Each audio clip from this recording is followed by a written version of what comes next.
Galachipa 10 minute প্রিয় ভোটারদের কাছে, জনগণের কাছে আমরা বলবো না যে আমাদেরকে ভোট দেন।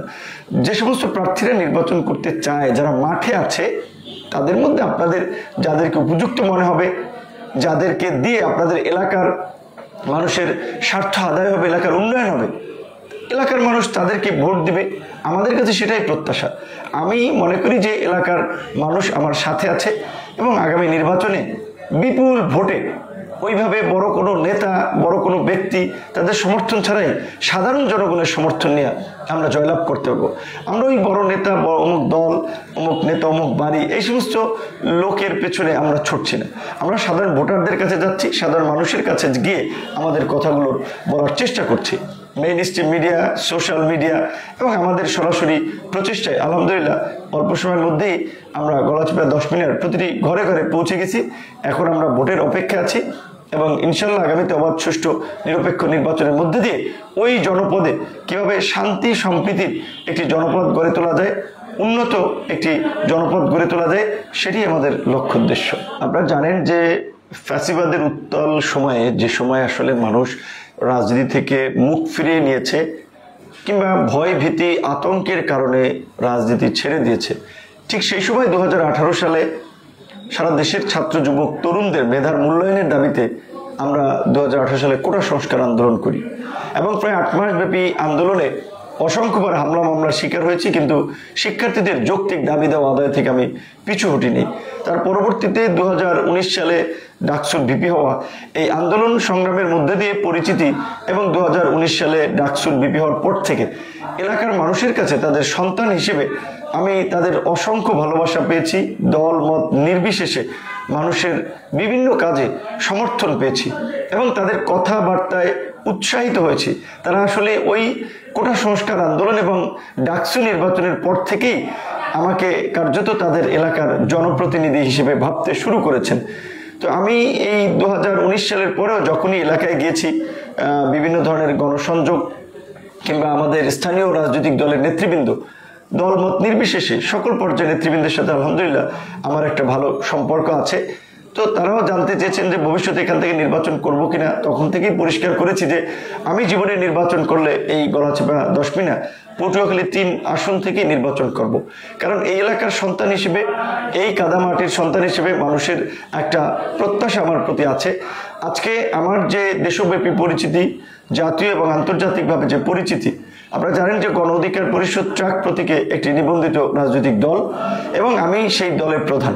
তো একটি দলীয় প্রধান হিসেবে, জাতীয় রাজনৈতিক নেতা হিসেবে এলাকার মানুষের চাওয়া যে আমি যেন এলাকা থেকে নির্বাচন করি। কারণ তারা এটা ভালো করে বুঝেন যে আমি যদি এলাকা থেকে নির্বাচন করি এবং জনপ্রতিনিধি হই, তাহলে আমাদের এলাকায় যারা অন্যান্য সাধারণ প্রার্থী রয়েছেন, যারা নির্বাচন করতে চান, তাদের চেয়ে এলাকার মানুষের জন্য অটোমেটিক্যালি অনেক বেশি কাজ করতে পারবো, মানুষের সুখে দুঃখে পাশে থাকতে পারবো। আজকে ধরেন এই গলাচিপা 10 মিনিট এই পিছিয়ে পড়া অনুন্নত চরাঞ্চল এলাকার মানুষের চিকিৎসা পাওয়াটা একটা প্রকট সমস্যা। প্রথমত হচ্ছে যে এই 2 উপজেলা পর্যায়ে তো ওইভাবে উপজেলা স্বাস্থ্য কমপ্লেক্সে তো খুব ভালো মানের ডাক্তার কিংবা চিকিৎসা ব্যবস্থা নাই। তাদের ছুটতে হয় পটুয়াখালী, বরিশাল, ইভেন শেষ পর্যায়ে ছুটতে হয় ঢাকা। এই ঢাকায় এসে মানুষের যে ভোগান্তি এবং দুঃখ কষ্ট, দুর্দশা চিকিৎসা পেতে, তারপরে অনেক আর্থিকভাবে অনেকে কুলিয়ে উঠতে আসলে পারে না। তারপরে আমাদের শিক্ষা ব্যবস্থার ক্ষেত্রে আমরা যারা এই যে ঢাকায় এসে পড়াশোনা করেছি, প্রতিষ্ঠিত হয়েছি, অনেক কষ্ট করে সংগ্রাম করে আজকের এই জায়গাটিতে এসেছি। তো আমাদের ওই জেলা পর্যায়ে, বিশেষ করে উপজেলা পর্যায়ে যদি ভালো কিছু স্কুল থাকে, কলেজ থাকে, তাহলে শিক্ষার্থীরা ওই গ্রামেও ভালো মানের একটা শিক্ষা পেতে পারে, যেটাকে কাজে লাগিয়ে পরবর্তীতে উচ্চশিক্ষা গ্রহণের তাদের জন্য একটা সুযোগ প্রসারিত হবে। সেই ক্ষেত্রে আমরা দেখেছি যে গ্রামের বিশেষ করে স্কুল কলেজগুলোতে অনেক ক্ষেত্রে টিচার সংকট, শিক্ষার মান আসলে ওইভাবে উন্নত না। সেক্ষেত্রে আমরা স্বাস্থ্য ব্যবস্থাকে গুরুত্ব দেওয়ার পাশাপাশি শিক্ষারও একটা অগ্রগতি বা উন্নয়ন করতে চাই। আমাদের এই গলাচিপা 10 মিনিট অধিকাংশ মানুষের পেশা কৃষি। তো তাদের এই কৃষি পণ্যের অনেক ক্ষেত্রেই তারা বৈজ্ঞানিক আসলে প্রক্রিয়া অনুসরণ করে, যে আধুনিক পদ্ধতিতে চাষাবাদ করে অল্প পয়সা খরচ করে কিংবা অল্প পরিশ্রমে যে অধিক লাভ তারা করতে পারে, সেই ধরনের ট্রেনিং কিংবা তাদের নিয়ে কর্মশালা করা হয় না বা তারা অনেকে জানেও না। সো সেই ক্ষেত্রে কৃষকদের এই আধুনিক পদ্ধতিতে চাষাবাদ এবং কম খরচে তারা কিভাবে লাভবান হতে পারে, কৃষকের উন্নতি, এই বিষয়টি আমাদের একটি প্রায়োরিটিতে থাকবে। আমাদের এই নদীমাতৃক বাংলাদেশের দক্ষিণাঞ্চল তো মানুষের এই মৎস্য শিকারও একটি প্রধান পেশা। এই গলাচিপা 10 মিলে অনেক মানুষ যারা জেলেরা মাছ ধরে, যে সময় মাছ ধরা বন্ধ থাকে, জেলেদের জন্য আপনার এই যে ভাতা দেওয়া হয়, এগুলো রাজনৈতিক বিবেচনায় জেলেরা অনেক ক্ষেত্রে পায় না। কিংবা বিজিবি, বিজিএফ এবং বিভিন্ন ধরনের সরকারি যে সামাজিক সুরক্ষামূলক কর্মসূচি, যেগুলো একেবারে গরিব দরিদ্র মানুষকে কেন্দ্র করে, রাজনৈতিক বিবেচনায় দেখা যায় সেগুলো আসলে রাজনৈতিক কর্মীদেরকে দেওয়া হয়। তো আমি চাই এগুলো একটা সুষ্ঠু বন্টন হবে এবং সঠিক যারা আসলে প্রকৃতভাবে এটার হকদার তারা যেন পায়। এবং বিশেষ করে আমাদের দক্ষিণাঞ্চলের আরেকটি প্রকট সমস্যা হচ্ছে যোগাযোগের ক্ষেত্রে।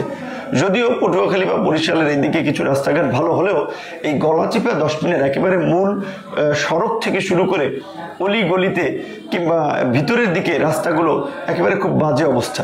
এখনো অনেক এলাকায় এই আপনার আদা পাকা কিংবা ওই মাটির রাস্তা, বৃষ্টি হলেই সেগুলো আপনার কর্দমাক্ত হয়ে যায়, নানান ধরনের দুর্ঘটনা ঘটে। সো সেই ক্ষেত্রে এই যোগাযোগ ব্যবস্থাকে উন্নত করা, রাস্তাঘাটগুলোর সংস্কার করা, এটিও আমাদের একটি অগ্রাধিকার থাকবে।